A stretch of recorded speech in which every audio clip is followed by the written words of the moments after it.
Previous video comment section లో ఒకరు one of my sub friend comment చేశాడు, bro ఎందుకు నువ్వు శీతాకాలంలో సూర్యుడిలాగా అలా వచ్చి అలా వెళ్ళిపోతావు, ప్రతి ట్రెండింగ్ టాపిక్ పై వీడియో చేయొచ్చు కదా అని. అంత టైం లేదు నాకు. నా జీవితం పోరాటం. నా జీవితం పోరాటం. ఏ రోజుకి ఆ రోజు పోరాడుతూ ఎప్పటికెప్పుడు మనకు ఒక గోల్ పెట్టుకొని ముందుకు పోవడం జరుగుతూ ఉండేది. ఇంట్రోలో ఇంకా సోది చెప్పే టైం నాకున్న వినే ఓపిక మీకు లేదు కాబట్టి లెట్స్ బిగిన్. ఇక మొదలెడదాం. మానస్ బాణి దగ్గరకు వచ్చే సీన్ లో బాణి రూమ్ లో కొన్ని యాంటిక్ పీసెస్, కొన్ని ప్రెషియస్ థింగ్స్ ఉంటాయి. అందులో మనకు ఫస్ట్ కనిపించేది ఒక మోయాయ్ స్టాచ్యూ ఫేస్. యాక్చువల్లీ ఇవి ఈస్ట్ ఐలాండ్ లో డిస్కవర్ అయ్యాయి. నియర్లీ ఇయర్ 1250 to 1500 ఈ టైం పీరియడ్ లో వీటిని రాపా న్యూ పీపుల్ ఈస్ట్ ఐలాండ్స్ లో బిల్డ్ చేశారు. ఇప్పటిదాకా ఇలాంటివి 1000కి పైగానే డిస్కవర్ అయ్యాయి. రీసెంట్ గా లాస్ట్ ఇయర్ 2023 ఫిబ్ మంత్ లో కూడా ఒక స్టాచ్యూని డిస్కవర్ చేశారు. సో ఫ్యూచర్ లో ఇదొక న్యూ ఫైండింగ్ అయ్యుండొచ్చు, లేదా వాటిలో ఇదొక్కటే మిగిలి ఉండొచ్చు. కోఇన్సిడెంట్లీ ఈ ఇమోజీ ఇప్పుడు బాగా ట్రెండ్ అవుతుంది, రైట్? ఈ సేమ్ ఇమోజీతో కమెంట్ సెక్షన్ నిండిపోవాలి. కామెంట్స్ చేయండి.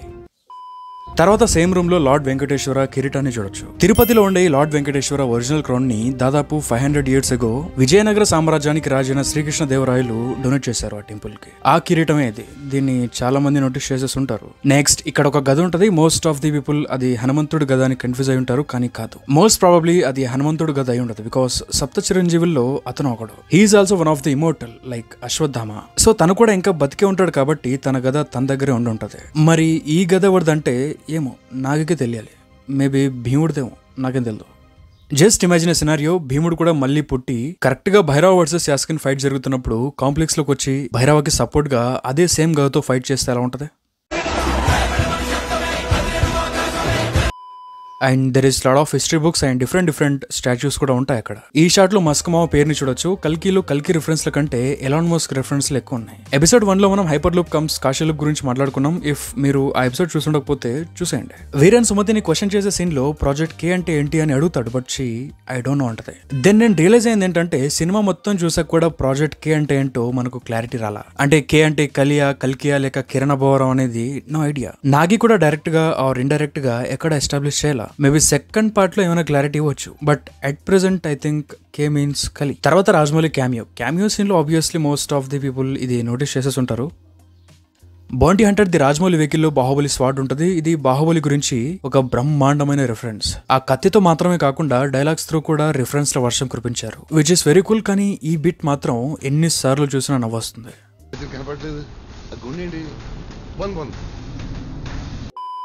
ఆయన మనం అబ్జర్వ్ చేయలే, కానీ అదే సీన్ లో రాజమౌళి తన డ్రీమ్ ప్రాజెక్ట్ మహాభారతం మూవీ గురించి కూడా ఒక హింట్ ఇచ్చాడు. చూడండి.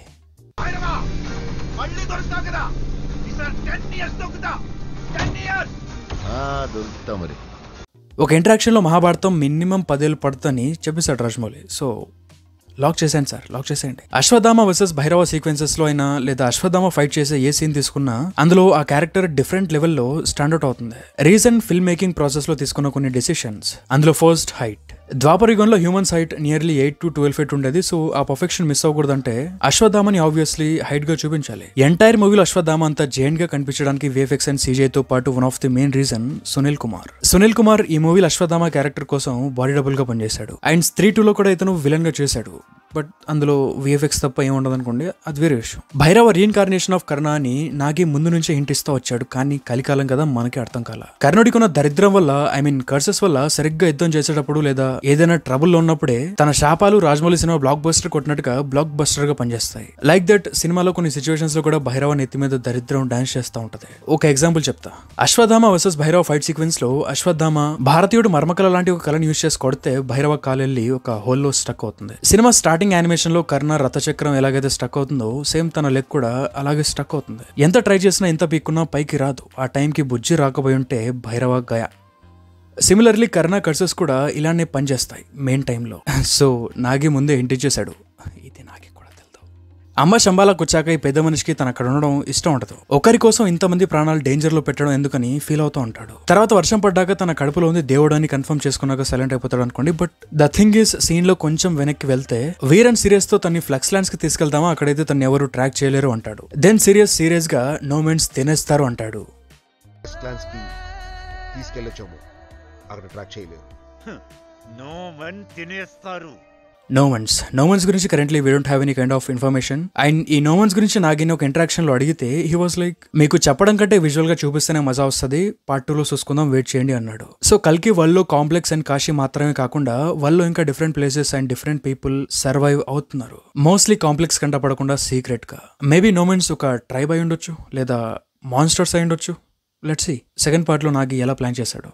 అర్జున అండ్ కర్ణ ఫైట్ చేసుకుంటే ఆ 2 అస్త్రాస్ ఒకటైనప్పుడు ఒక ఆటోమిక్ బాంబ్ లాంటి ఎక్స్ప్లోజన్ జరుగుతుంది. ఆ ఎక్స్ప్లోజన్ స్కేల్ ని బేస్ చేసుకుని చెప్పొచ్చు ఆ అస్త్రాస్ ఎంత పవర్ఫుల్ అనేది. భగవద్గీతలో ఆటమ్స్ గురించి డిఫరెంట్ కైండ్ ఆఫ్ ఎనర్జీస్ గురించి డిస్క్రైబ్ చేయడం జరిగింది. సో ఈయన ఊరికి ఇన్స్పైర్ అవ్వాలా. నెక్స్ట్ నాగి కూడా కలర్ పై బాగా కాన్సన్ట్రేట్ చేశాడు. ఐ మీన్ కలర్ థియరీని సీరియస్ గా తీసుకున్నారు. ఫిల్మ్ మేకింగ్ లో colour theory is a combination of art and science. Colours mood setting కి పర్టికులర్ ఎమోషన్ ని ట్రిగర్ చేయడానికి మెయిన్ గా యూజ్ అవుతాయి. నాగి కల్కిలో ప్రతిదానికి ఒక స్పెసిఫిక్ కలర్ ఇచ్చాడు. విలన్ బ్యాచ్ లో అందరికి మోస్ట్లీ బ్లాక్ కాస్ట్యూమ్స్ ఉంటాయి. Black colour evil and darkness ని రిప్రజెంట్ చేస్తుంది. రైడర్స్ బ్లాక్ వేసుకుంటారు, మానస్ బ్లాక్ వేసుకుంటాడు, అండ్ బానీ కూడా బ్లాక్ కలర్ కాస్ట్యూమ్స్ లోనే ఉంటాడు. ఆఖరికి ఆ నెగిటివ్ అయిన సబ్జెక్ట్స్ కూడా బ్లాక్ కలర్ కాస్ట్యూమ్స్ లోనే ఉంటారు. బట్ యాస్కిన్ మాత్రం బ్లాక్ వేసుకోడు, బికాస్ యాస్కిన్ తన్ని తాను దేవుడు అని చెప్పుకుంటాడు కాబట్టి. Lord Krishna and white colour costumes లో ఉంటారు. వైట్ ఆబ్వియస్లీ ప్యూరిటీని, డివైన్ ని రిప్రజెంట్ చేస్తుంది. అండ్ ప్రతి వర్కింగ్ వెపన్ కి డిఫరెంట్ కలర్స్ ఇచ్చి డిఫరెన్షియేట్ చేశారు. లైక్ గాంధీవం యూజ్ చేస్తే ఒక కలర్, విజయధనుస్ యూజ్ చేస్తే ఒక కలర్, రైడర్స్ షూట్ చేస్తే ఒక కలర్, శంబాలా రెబల్స్ అటాక్ చేస్తే ఒక కలర్. ఇలా వాళ్ళ క్యారెక్టర్స్ కు తగ్గట్టుగా